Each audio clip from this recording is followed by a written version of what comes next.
যুবক মাকে গিয়ে বলতেছে, আম্মা আব্বার কোনো পাঞ্জাবি আছে?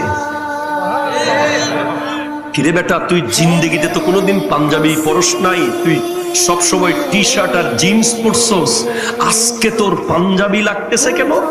বলে, আম্মা শাহজালালের জিয়ারত করবো তো। আম্মা একটা টুপি পাবো কোনো? টুপিটা দিয়েছে।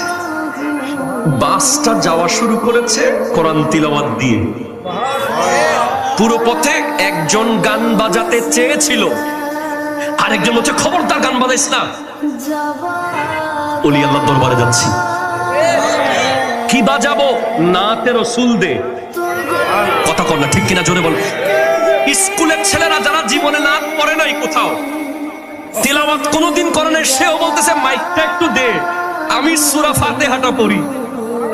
আরেকজন বলছে আমাকে একটু মাইকটা দে, আমি ওই সোনার মদিনা প্রাণের মদিনা নাটটা পারি।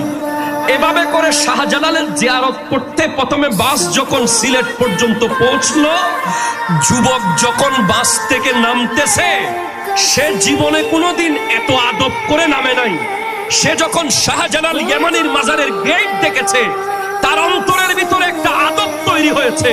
সে ভদ্র হয়ে গেছে, সে নম্র হয়ে গেছে, সে আল্লাহকে স্মরণ করা শুরু করেছে। তার মধ্যে আর গালাগালি নাই, তার মুখে আর গান নাই, তার মুখে আর কোনো বেহায়াপনা নাই।